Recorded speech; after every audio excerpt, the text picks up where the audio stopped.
have to give you a notification that this hearing is being recorded in accordance with the requirements of the open meeting law and broadcast over the Lunenburg Public Access. I'd like to introduce the board members. To my left is Lisa Normandin. She's the board secretary. I'm Al Gravel. This is James Bezikoski, Hans Withrop, Paul Doherty, and Pat Callahan. The way the hearing will proceed is Lisa will read the application and any other submitted communications. The applicant will then have the opportunity for comments on the application or submittal of additional documents. You'll please come forward to the mic and give your name and address. Board members will have the opportunity to ask questions they might have on the application while you're at the mic. There will be a public comment period, and if anyone would like to speak from the public, you please come forward to the mic, give your name and address, and please address all comments and questions to the board. The board will then go into deliberations, and there are required findings for a dimensional requirements, special permit, and they are: one, that the permit may be granted without substantial detriment to the public good and without nullifying or substantially deviating from the intent and purpose of the bylaw. The specific site is an appropriate location for such building or alteration. The proposed building or alteration is compatible with the existing neighborhood with regard to size, location, and architecture. The granting of the special permit will not adversely affect the neighborhood. The granting of the special permit will not unreasonably diminish the available light, air, sunlight, and other amenities, and there will be no nuisance or serious hazard to vehicles or pedestrians. And with that, I would ask Lisa to please read the petition. This is an application for a special permit, Massachusetts General Law, Chapter 40A, Section 9, Zoning Board of Appeals. The name and address of the applicants are Mark and Nancy Chapdelaine, 31 Prospect Street in Lunenburg. The undersigned hereby makes application as follows. The application for a special permit to vary dimensional regulations to allow a proposed dwelling to have a reduced lot width through the front of the building to reduce ridge height visibility of dwelling from abutting properties. Proposed action has not begun. The basis for this application is found in the following section of the Lunenburg zoning bylaw, Section 8.3. The street address or other sufficient description to adequately identify the land or building which is the subject of this case is 102 Fairview Road in Lunenburg, Assessors Map 80, Parcel 22. The name and address of each holder of legal title to the land which is the subject of this case is Mark and Nancy Chapdelaine, 31 Prospect Street, P.O. Box 292 in Lunenburg, Massachusetts. And the deed is recorded in Worcester Northern District Registry of Deeds, Book 9159, page 33, and recorded September 6, 2018.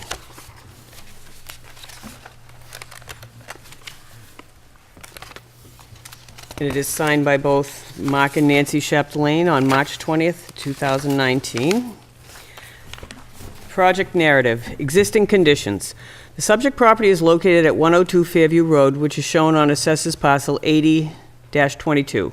The property is an existing lot shown as Lot 2 on Plan 407, page 7, on file at the Worcester North Registry of Deeds. The site is located within the Residence A zoning district. The property is located on the westerly side of the road and contains 40,001 square feet of land. The property has 122.1 feet of frontage and widens toward the rear, westerly side of the property. As such, a portion of the property does not provide the required width through building, 175 feet required, until a distance of approximately 126 feet from the Fairview Road right-of-way.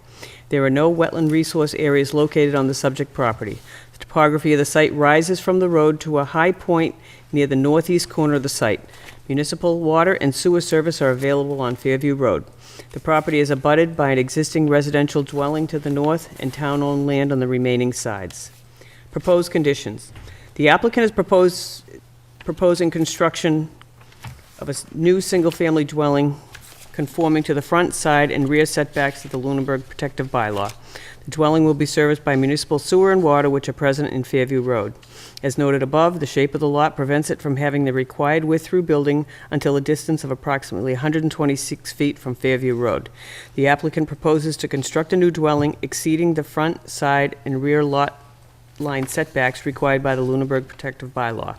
A reduced lot width of 157 through the front of the proposed dwelling is requested to allow the dwelling to be positioned in a manner similar to abutting residential properties on Fairview Road and limit alterations adjacent to undeveloped town-owned land. Special permit criteria.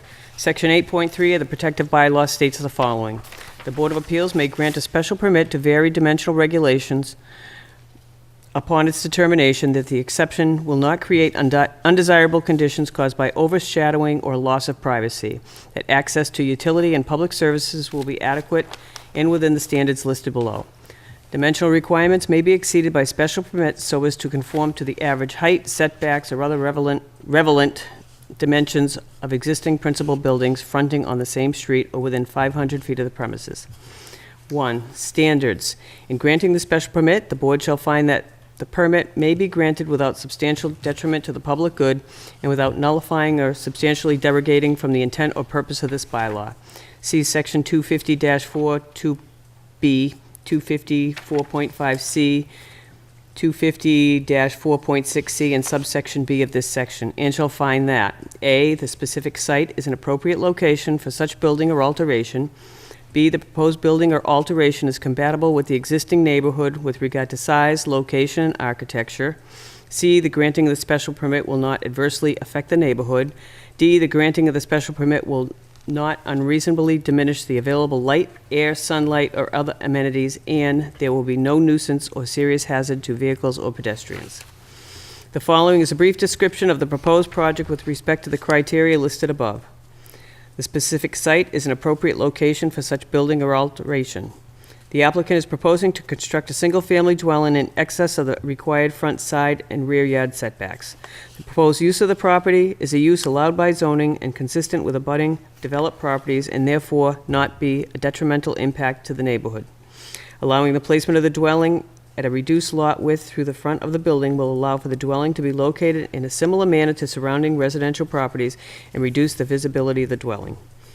The proposed building or alteration is compatible with the existing neighborhood with regard to size, location, and architecture.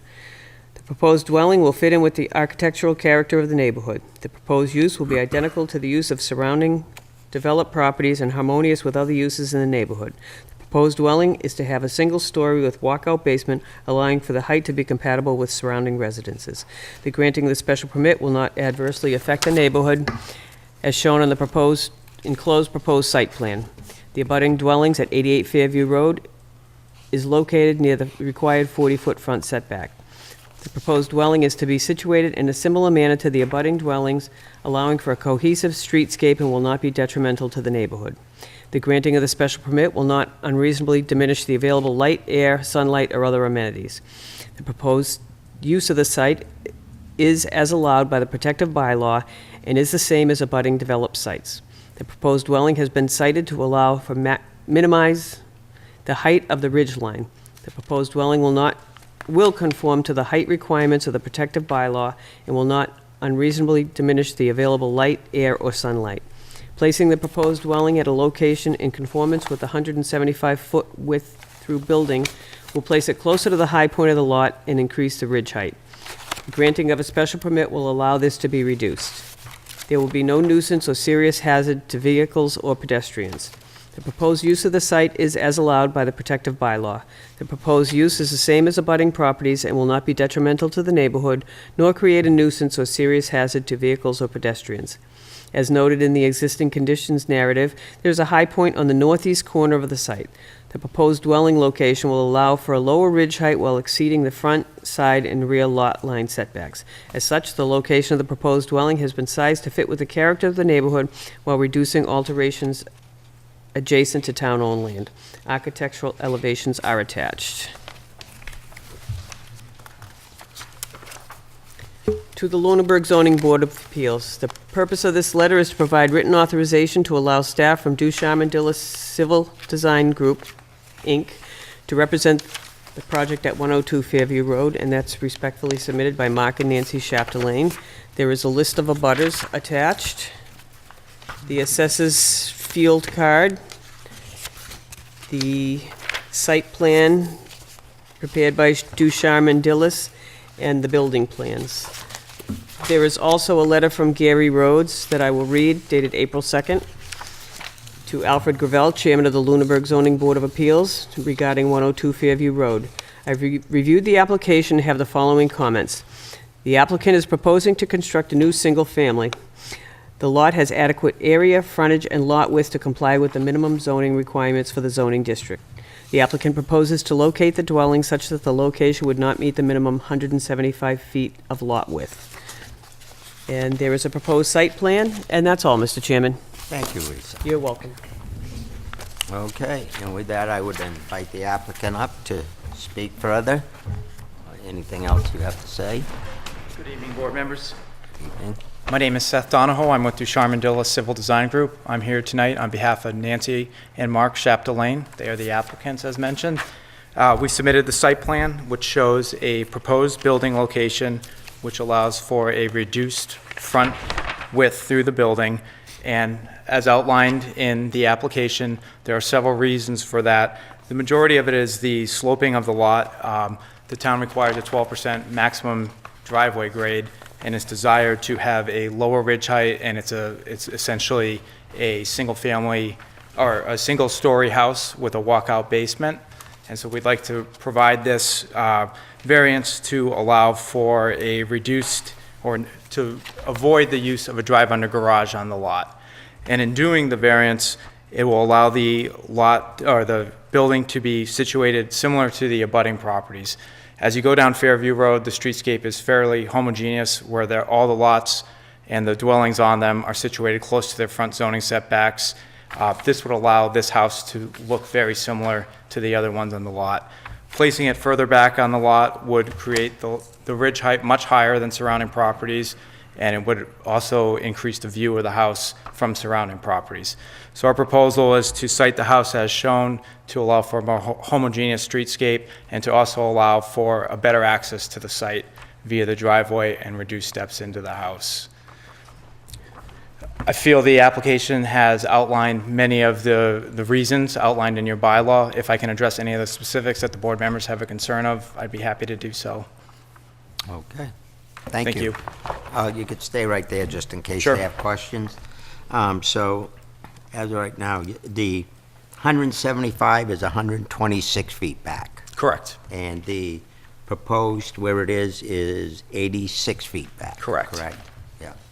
Okay, so the length of the driveway is one of the concerns, along with the topography of the land and the slope. It is. The lot continues to slope uphill back to the 175-foot lot width, so that would require an even steeper driveway to get up to that point. Okay. All right, with that, I will open it up to the members of the board for any questions that they may have. I don't have any questions. I have a few questions, Mr. Chairman. So, if I understand correctly, the building commissioner, the applicant is choosing not to do the 175-foot through the lot width. My issue is, I think that what you're asking for is a variance disguised as a special permit dimensional variation, because one of the things that I think is, as it sits now, the bylaw specifically tells you that you have to have certain requirements. And part of that is the 175 foot through the lot width. You have it, you just, based on where you put the house, you don't meet the requirements, but, per the building inspector's, letter, you meet all the requirements. I'm wondering whether there might be a way, have you thought about moving it back a little bit or scaling down the house to be able to meet that? They did. The topography of the lot, as I mentioned, it essentially creates a hardship in that they would have to continue, they're fighting the grade to get up to the building site. So without extensive earthwork, they would be really putting a house basically on a small mountain in a neighborhood where they're all along the streetscape.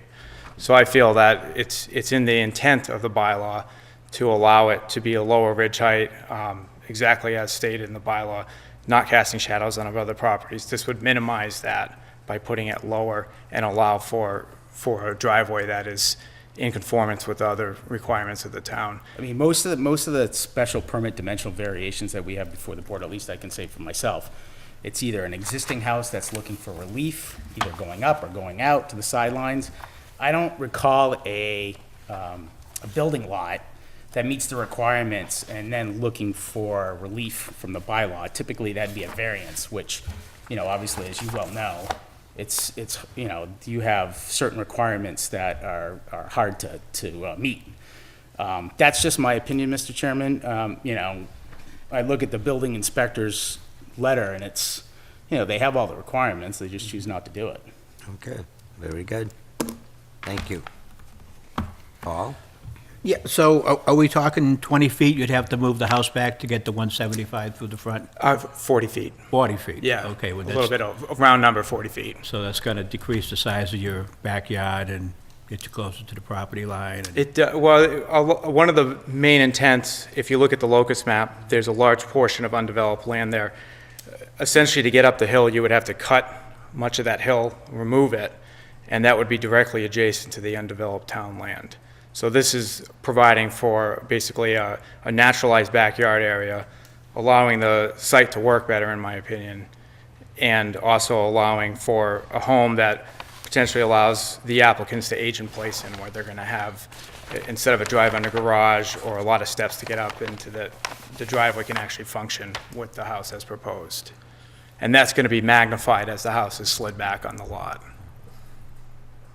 I mean, me personally, if I drove up to this house with that driveway, I'd keep going because I know what it's like in New England to, live on a road with a driveway like that. I don't know if there's any thought, and I don't want to spend your money or redesign your plans, putting the parking garage underneath, and you would just excavate up to that and then have the living structure above that so you could push it back. You would have to make a big trench to make it up to the garage that way. But like Hans said, there's a difference between a variance and a special permit. A variance is when hardship comes in, not in a special permit. So there's different things for different, requirements and different wording in both, whether it's a variance or a special permit, so. All right, I guess I'm all set, Mr. Chairman. Thank you. Pat? I just have one question. When you talk about pushing the house back, does this plan minimize excavation as far as, just like looking at the area, obviously thinking about runoff and drainage? Does this kind of minimize the amount of excavation? It does. What you would end up, to meet the other requirements of the driveway approach, we're showing a 12% grade here, and that would have to be cut to maintain that. So we would have to reduce the height of the hill, excavate a portion of the hill out, and that would basically be relocated to another portion of the lot. So you would see a much larger disturbed footprint to accommodate that. Gotcha. So are you saying right now that it's a 12% grade, that's where you're at? That is, yeah. And then is that the requirement for the town? It is, yeah. 12% So- is the max. So if you went back to the 175, what would be the grade of the driveway? Do you It would know? still be 12%, but to accomplish that, a substantial portion of the lot would need to be lowered. We would have to remove the top of the hill. So you can't get relief from that. You're looking to stay within the 12 degrees, going up to the 175 foot if you had to do that. Correct, you would have to do that.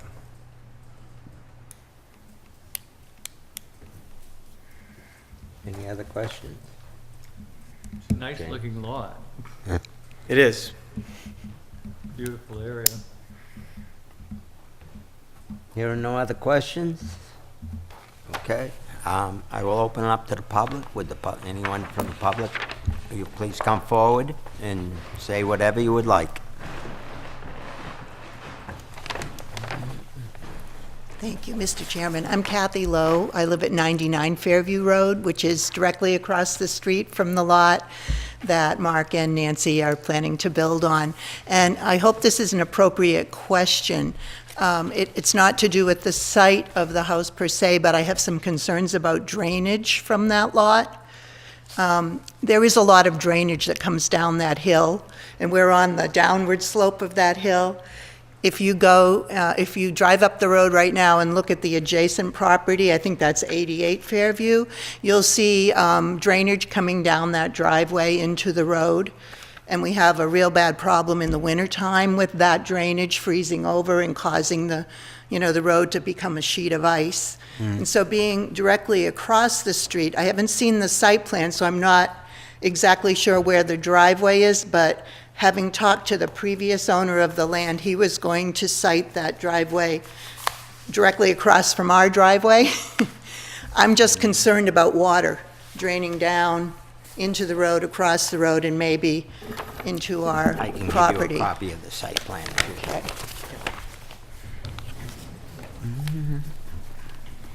And it shows where the garage is, so I think you could kind of guess.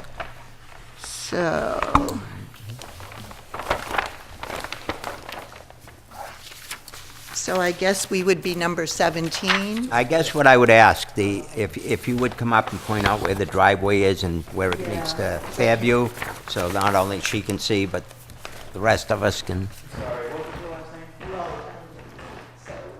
Could you bring the mic with you, please? Detached? Yes. You gotta squeeze the bottom. Could slide forward.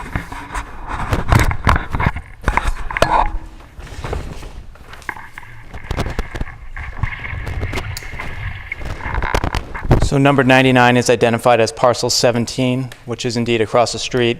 The driveway opening is shown, and they are in the similar manner. I'll point out that the proposed driveway is matching much of the similar grade, and general runoff patterns would be to the south of that. You can see the topography on your site plan, and that is headed south towards the town-owned property and towards the southerly end of Fairview Road there. As I've mentioned before, the goal is to minimize the grading changes on the lot, so topography would be similar to what is there presently. And as I mentioned in my earlier presentation, moving the house back would magnify some of that too, as we would have to cut to lengthen the pervious surface of the driveway. Do you have any other plans to minimize or the drainage for the flow of the water? Is there any, I'm sure the applicants would be willing to construct a swale in that area to mitigate any runoff from the driveway. okay. Does that answer your question? Yes, thank you. Yeah, my concern would be because the driveways are directly across from each other and there's no berm that would prevent water from just coming right down their driveway and right into ours. And our driveway kind of slopes down towards our house as well. So, that's my worry. Okay. Otherwise, But it does I answer. have no objection, and it's the most beautiful spot on that street. So it's a great lot. Okay, thank you. Would anybody else like to speak? Hearing nobody else, then I will cut off public discussion. I will bring it back to the board. I would ask, Mark, are you willing to put in a swale or some other things to correct any drainage problems that? Absolutely do anything we could to prevent any additional runoff. It's in your better interest too, Exactly. so. Thank you. Anything else from the board? Any other questions, any comments? Mr. Chairman, I just think that, this is my personal opinion, I just think it goes against the intent of the bylaw. Okay, thank you. There's no other comments, I'm going to ask for a motion. I'll make a motion that we grant the special permit as requested, providing sufficient drainage considerations are made when construction is done. Okay, do I hear a second? I'll second it, Mr. Chairman. We have a motion and a second. With that, I'll call for a vote. Aye. Nay. Aye. Aye. Aye. With that, See, if you The were up here, petition has been bounce over granted. here with the silos, is that what it's With that, I do have some post-decision to read. The special permit is granted, as you saw with the 401. If there were 2 no's, it wouldn't have passed. The special permit is granted with the contingency that the petitioner comply with all licenses, regulations, statutes, ordinances of any and all applicable local, state, and federal boards or agencies with jurisdiction over the premises. The special permit is subject to a periodic review by the permit granting authority or the enforcement officer to ensure compliance with any conditions, and I think the only condition was the drainage, Right. which I'm not quite sure how you condition that. I think it would be appropriate for the engineers, when they're doing that, with the lay of the land, consideration of the neighborhood and stuff like that, to decide the best way to do that.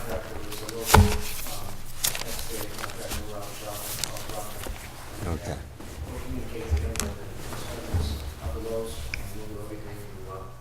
To minimize. Okay, thank you. Non-compliance to such conditions may result in revocation of the permit. A copy of the board decision shall be filed with the town clerk within 14 days. Any party aggrieved by the board decision may appeal to the Superior Court within 20 days after the decision is filed with the town clerk. After certification by the town clerk that 20 days have elapsed since the decision was filed, you should have it recorded at the Registry of Deeds. No special permit shall take effect until it has been recorded, and a special permit shall lapse within 2 years unless substantial use of construction has commenced. And with that, we wish you well. Thank you. Just for clarification, did you say that no construction can start until 20 days from the... Well, there is a, It's at your own risk. yeah, it If would someone be, should then go to Superior Court and contest this, If and you anybody- started, you get stopped. That's what it means by your own risk. okay, Good luck. thank you. Good luck. Thank you.